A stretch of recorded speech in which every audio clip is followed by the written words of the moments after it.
'Tis the 19th of the 11th, 2024. The time is 20 minutes past 10, and there are very many F1 threads at which we need to pull. We've got to talk Antonelli's comments about Lewis Hamilton, comparing his driving style to the 7-time champion, Sir Lewis Carl Davidson Hamilton. Thou shalt put some respect on his name. It is, of course, the weekend of the Las Vegas Grand Prix, and word on the F1 curb is that potentially this will be the coldest Grand Prix, henceforth causing some problems for the 10 teams on the grid. So too, we need to talk about upgrades. Have any of these teams got money left in the cost cap to bring the upgrades that they so desire with a view to optimise for performance? Joe, Leclerc. So too, we've got to talk about Carlos Sainz, and Coulthard, most notably, has said some things about British bias, again flying in the face of one Maximilian Verstappen, 3 soon to be 4-time champion. Let's talk about Kimi Antonelli.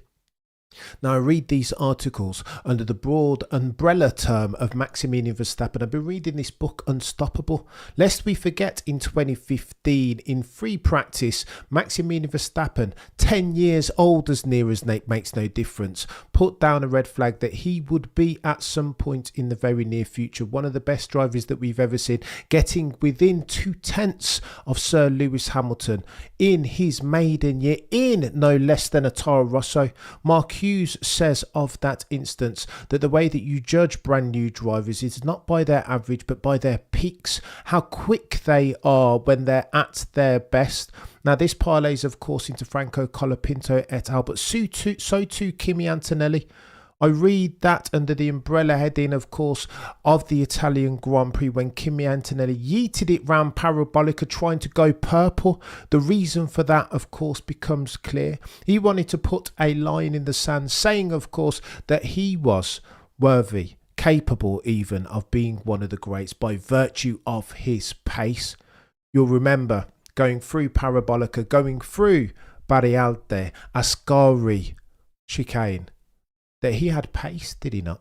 They said that even he did his lap time at the start of that session, and even at the end, nobody was carrying the minimum speeds through those turns. That was Kimi Antonelli. He says of his due diligence that in terms of style, it's similar between me and Lewis Hamilton.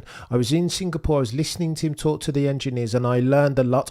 What I have to get used to is hearing all the engineers on the headphones, because I'm somebody who doesn't speak much, but if they speak, it's useful information. I'll have to learn the procedures well, ingest the information, and institute for it in real time. He is hoping that Kimi Antonelli next year can hit the ground running and do his best, put forth his best endeavours with a view to continue in the legacy, fulfilling the legacy that is Sir Lewis Carl Davidson Hamilton, because he will need to be. Oh, and by the way, Daddy Perez said some things yesterday, didn't he? Some not very nice things about one Ralf Schumacher, which again did one of these as far as dividing the community. Now, in my humble opinion, they were hateful. There is no need for them, particularly because Checo Perez needs to avoid controversy at this point, at the time of writing. He needs to get his head down and perform, surely. Ergo, he doesn't need for Daddy Perez to be talking about Ralf Schumacher, clapping back, talking all of this homophobia and hateful commentary. Red Bull, as an extension of that, backed away on Instagram from their comments underneath a Daddy Checo Perez post. And of course they would. There is commercial value in Formula One. It's $1 billion entity, is it not? So why then would they want to be attached with somebody so controversial? Of course, that's Checo Perez's father, and therefore that is a key stakeholder that they will need to manage. But they don't need to be attached with anything so polemic. Not in 2024, when sponsorship is a thing and commercial value, therefore, is also a thing. Cost cap is real, and they will not want to disenfranchise any of those sponsors that bringing millions, if not tens, no hundreds of millions into the team. Oh, and by the way, I talked about Zhou Guanyu potentially as the reserve driver for Scuderia Ferrari as of 2025. Reports coming out today saying that that was nonsense. Take 10 steps back, Cameron. Take a step away from the coalface. See the F1 woods for the F1 trees, because rumour, if it's to be believed, if you're invested that sort of thing, is that Charles Leclerc's brother Arthur will be that he will be the reserve driver. And optically, that looks good, right?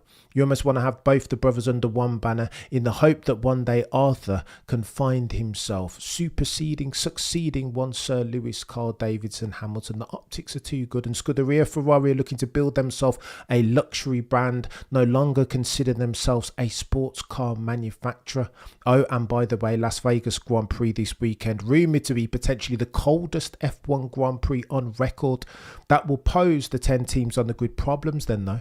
How about those tyres, those already very mercurial, temperamental tyres? How will they go about switching them on, not least for qualifying, when that temperature, that automotive Rubik's Cube, will be the most important? Oh, and by the way, Carlos Sainz Jr. has come out and said some things. We all have an ego. He says that he was hurt when one of the key teams, one of those teams already with a car capable of winning races and therefore championships, didn't sign him. We know that he was circling around Red Bull and Mercedes, but not one of those teams decided to sign him. Mercedes, of course, went for Andrea Kimi Antonelli. Red Bull, it seems, have gone for Checo Perez potentially, or a Franco Colapinto, or a Liam Lawson potentially, but no sign of Carlos Sainz Jr. Word on the F1 curb, if you're invested in that sort of stuff, is that 2015 at Toro Rosso, Carlos Sainz Sr. and Jos Verstappen didn't get along necessarily, that they weren't the coziest of bedfellows. Christian Horner doesn't want that friction, nor does he want that smoke.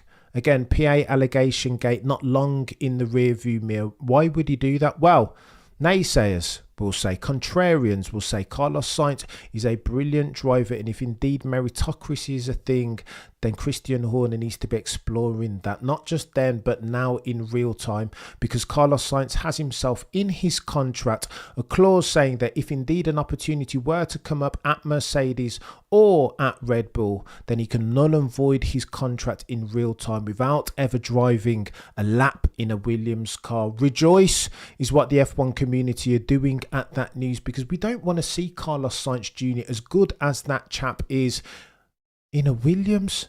His career, per Peter Windsor, will be going to waste. It is a shame. F1 will need to be having a word with itself. You can't have the best drivers on the grid lay to waste their careers in Williams cars. Of that, Carlos Sainz said as follows: "It hurt me at the time. We all have egos. I have a driver ego, and I couldn't understand at the time. I still personally cannot understand certain choices that people have made. Ergo, why Red Bull are holding on to a Checo Perez who has done nothing all season, if not underperform. At the same time," continues Carlos Sainz Jr., "it creates even more of a challenge in me. It makes me even more excited for Williams. Williams is the one that have invested in me. They've backed me up. They've supported me from the beginning, believed in me. They're the ones that came to me, and I will have a contract with them as at 2025. Oh, the humanity. Carlos Sainz is going to go to Williams. How do you know? Well, they announced him for the post-season test, didn't they? Again, crystallising it, leveraging their agency, looking to effect in real time for their contract. Oh, and by the way, David Coulthard has said some things on the Formula for Success podcast with Eddie Jordan, hasn't he? Flying directly in the face of Maximilian Verstappen's comments. 3 soon to be 4-time champion, by the way. This is what Coulthard said about British bias claims. Lest we forget that over the past couple of weeks, Maximilian Verstappen and Jos Verstappen, father of Max, have said about that there is an underlying British bias, that the F1 media have been victimising one Max Verstappen. And depending on what side of that fence you sit, that you will listen keenly to these comments from David Coulthard. He says that people that are normally talking about bias are the ones who are hearing praise for not their favourite driver. I get it, he told Planet F1 at a recent Red Bull run in Ireland. He continues, "I don't decide who wins the races. I don't really care who wins the races that much. Just entertain me. Show me brilliance." That sounds like somebody that I know. Lewis, at his brilliant best, you go, "Ladies and gentlemen, there are very few words needed to put to that picture. If what you've just witnessed via Lewis, Charles or Max. It's something very special, whoever it is. So the minority, very often, they get angry at the majority's indifference or whatever. So you may be predisposed to liking carrots and not onions. And if someone puts onions on the table, you're like, oh, I don't like them. But suffer in silence. The people who like onions, let them have the onions on the table. What's this chap talking about? Let me summarize in better terms. I think David Coulthard saying, listen, put your bias to one side for a second. There is something called truth and objectivity, and what we'll never do on the Cameron CC channel is sacrifice truth and objectivity at the altar of partisanship. I only say that to say this. When it comes to Maximilian Verstappen, I've only ever been invested in excellence, and that's something that dude's been doing as near as makes no difference his whole career. Love or loathe Max Verstappen, you've got to accept that now. Surely, for a second, we can all take off our bias caps and admit what Max Verstappen's doing. This was the same in Lewis Hamilton's prime, 2007, 2006 even, 07 when he first came into F1, 08 when he first won his first championship even, 2014. The dude was a different gravy, a whirling dervish, a force of nature. And surely the reason why we watch F1 as a sporting endeavour is to live through the eras of a Sir Lewis or now a Maximilian Verstappen. Oh, and by the way, Coulthard didn't stop there, did he? Because he talked about Lewis Hamilton. And he talked about that dude not being in his prime. The analogy that he used, he said that when Schumacher was signed to Mercedes, that they thought they were getting, Mercedes thought they were getting Schumacher of 2002. David Coulthard used this analogy to say that Schumacher of 2002 to 2004, he had long gone. Schumacher was no longer in his prime. He'd had the motorbiking accident, and he parlays that to Lewis Hamilton. He says Ferrari, the red team, Scuderia, think they're getting Lewis Hamilton of 2018, 2014, but it is not then, it is now. It is November of 2024, and they need to adjust their performance forecast and benchmarking accordingly, adjust for their expectations, because Lewis of 2018 Singapore, David Coulthard, is gone.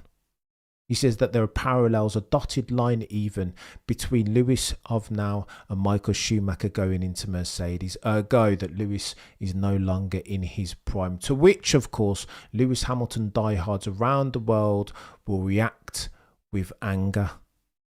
But you know what, on this channel we will never, ever sacrifice truth and objectivity at the altar of partisanship, nor confirmation bias. We will watch and wait with bated breath. 2025 will tell us all the answers as far as Lewis Hamilton that we need to know. What are we doing here?